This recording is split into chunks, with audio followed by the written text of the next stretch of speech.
ഇനി പാലക്കാട് ജില്ലയിൽ തന്നെ പുത്തരിപ്പാടം എന്നൊരു പ്രദേശമുണ്ട്.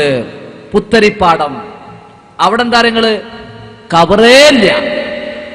ഒരു വലിയൊരു കുറെ സ്ഥലം ഭൂമി, അവിടെ ഒരു മരത്തുമെന്നൊരു വള്ളി ഇങ്ങോട്ട് താന്ന് എടുക്കുന്നുണ്ട്. ആ മരത്തുമ്പോ കൂടെ വേറൊരു വള്ളി ചുറ്റിക്കണ്. അതിനാണ് ഇപ്പൊ ഈ ജാറം മൂടുന്നത്. അതിമ കാണിക്ക സമർപ്പിക്കുക, മരത്തിനെ ആരാധിക്കുക, മരവള്ളി. ആ വെളുത്ത് കാണണ്ടേ നിങ്ങള്? വിവാഹം കഴിഞ്ഞ നാളുകൾ കുറെയായി കുട്ടികളില്ലാത്ത ദമ്പതിമാർ ചെന്ന് എന്ത് ചെയ്യണം? അവിടുന്ന് മുസ്ലിയാര് പറഞ്ഞെന്നാണ് ഒരു തൊട്ടി അയിമ കെട്ടിക്കൊടുക്കുക. എന്നാ കുട്ടികളുണ്ടാവും എന്നാ വിശ്വാസം. ആരാ അതൊക്കെ ചെയ്യണത്?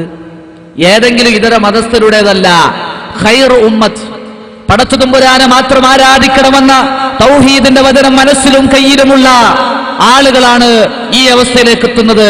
സംശയം വേണ്ട.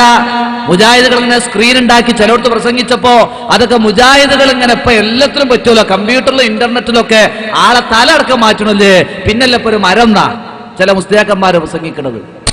നിങ്ങൾ പോയി നോക്കി പുത്തരിപ്പാടം, ഞാൻ പറഞ്ഞ സ്ഥലം അവിടെ അല്ലേ? ഈ മുസ്ലിയാർ അവിടെ കാണും. ഇപ്പൊ മാറി ഡ്യൂട്ടി മാറിയിക്കണമെന്ന് അറിയില്ല.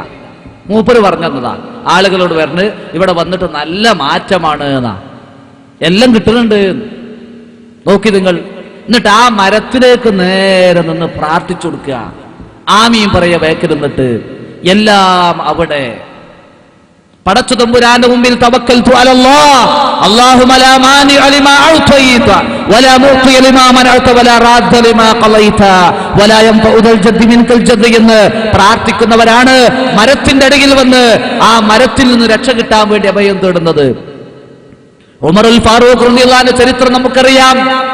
റസൂലുള്ളാഹിന്റെ കൈപിടിച്ച് ആ മരത്തണലിൽ വെച്ച് ബൈഅത്ത് ചെയ്തപ്പോ ഉമർ റളിയല്ലാഹുവിന്റെ കാലഘട്ടത്തിൽ ചില മുസ്ലിമീങ്ങൾ റസൂലുള്ളാഹിന്റെ കൈപിടിച്ച് ബൈഅത്ത് ചെയ്ത മരമല്ലേ എന്ന് കരുതി മരച്ചുവട്ടിലേക്ക് പോയപ്പോ ഉമറുൽ ഫാറൂഖ് റളിയല്ലാഹു എന്താ ചെയ്തത്? ആ മരം അതിന്റെ മരടക്കം ഭൂമി നാട് പിഴുതു മാറ്റി. മരം വെട്ടിയാ പിന്നെ മുളക്കുന്നു കരുതിയിട്ട് മരടക്കാണ് പിഴുതു മാറ്റി. എന്തേ കാരണം? ഇനി അതവിടെ വരരുത്, ബഹുദൈവാരാധന മാറ്റിയതാ. ആ ഉമറുൽ ഫാറൂഖിനെ സ്നേഹിക്കുന്നു എന്ന് പറയുന്ന ആളുകളാണ് ഈ പറയുന്നത്. സഹാബത്തിനോട് ബന്ധം ഞങ്ങൾക്കാണ്, സഹാബത്തിനെ ബഹുമാനിക്കുന്നവർ പിൻപറ്റുന്ന ഞങ്ങളാണ്, മുജാഹിദുകൾ സഹാബികളെ തള്ളുന്നവരാണ് എന്ന് പറയുന്നവരാണ് ഈ അവസ്ഥയിലേക്ക് എത്തിക്കൊണ്ടിരിക്കുന്ന സഹോദരന്മാരെ. എന്താ കാരണം? ഒക്കെ തന്നെ ആരോടും പ്രാർത്ഥിച്ചോളൂ, എവിടെയും പോയി കുമ്പിട്ടോളൂ, സുജൂദ് ചെയ്തോളൂ, ഇലാഹാണ് എന്ന് വിശ്വസിക്കാതിരുന്നാൽ മതി.